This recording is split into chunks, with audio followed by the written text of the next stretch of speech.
বিলম্বে হলেও আসামের মুখ্যমন্ত্রী ডক্টর হিমন্ত বিশ্ব শর্মাকে অনুসরণ করলেন যোগী আদিত্যনাথ। মাদ্রাসা শিক্ষকদের সরকারি সাম্মানিক ভাতা বন্ধ করে দিল উত্তরপ্রদেশ সরকার।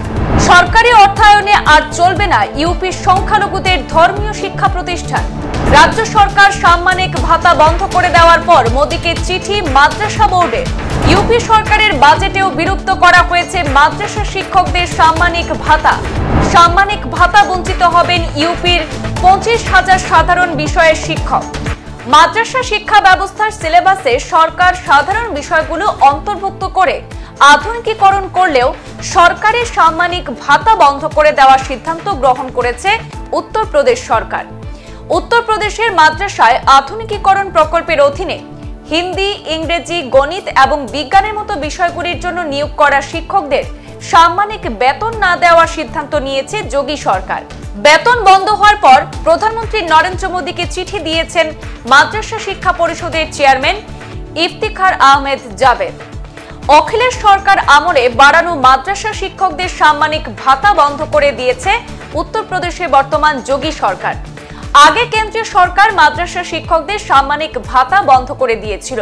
এরপরে আসাম সরকারও মাদ্রাসাগুলিকে স্কুলে রূপান্তরিত করেছে। এবার সেই পথেই হাঁটল উত্তরপ্রদেশের যোগী আদিত্যনাথ সরকার। কেন্দ্রীয় সরকার এবং রাজ্য সরকার মাদ্রাসা শিক্ষকদের কোনো টাকা দেবে না, এই সিদ্ধান্তের পর বন্ধ হয়েছে প্রায় 25,000 মাদ্রাসা শিক্ষকের সাম্মানিক ভাতা। তথ্য অনুযায়ী মাদ্রাসা আধুনিকীকরণ প্রকল্প চলছে 1993 থেকে 94 সাল থেকে। এটি একটি কেন্দ্রীয় সরকারের প্রকল্প। এর আওতায় মাদ্রাসায় নিয়োগ করা হিন্দি, ইংরেজি, বিজ্ঞান, গণিত ও সামাজিক বিজ্ঞান পড়ানোর জন্য শিক্ষকদের নিয়োগ করা হয়। 2008 সালে মাদ্রাসায় মানসম্পন্ন শিক্ষা ব্যবস্থা শুরু করার একটি প্রকল্প গ্রহণ করা হয়। এই প্রকল্পের অধীনে 25,000 শিক্ষক নিয়োগ করা হয়েছিল, যার মধ্যে স্নাতক শিক্ষকদের ভাতা দেওয়া হতো 6,000 টাকা করে। যে শিক্ষকরা স্নাতকোত্তর করেছেন তাদের প্রতি মাসে ভাতা দেওয়া হতো 12,000 টাকা। 2016 সালে সমাজবাদী পার্টি সরকার প্রতি মাসে 2,000 টাকা এবং 3,000 টাকা করে সাম্মানিক ভাতা দেওয়ার সিদ্ধান্ত নেয়। এরপর স্নাতক মাদ্রাসা শিক্ষকদের 8,000 টাকা সাম্মানিক ভাতা দেওয়া হতো এবং স্নাতকোত্তর শিক্ষকদের দেওয়া হতো 15,000 টাকা করে ভাতা। এই প্রকল্পটি কেবলমাত্র অনুমোদিত হয় 2021-22 পর্যন্ত কেন্দ্রীয় সরকার দ্বারা।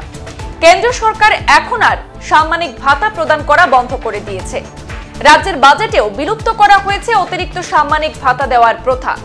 এখন কোনো আর্থিক অনুদান দেওয়া হয়নি এই সাম্মানিক ভাতার জন্য।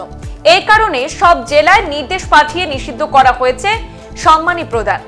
তবে সম্মানী প্রদানের বিষয়টি আবার ফিরিয়ে আনতে অনুরোধ জানিয়েছেন মাদ্রাসা শিক্ষা পরিষদের চেয়ারম্যান ইফতিখার আহমেদ জাভেদ।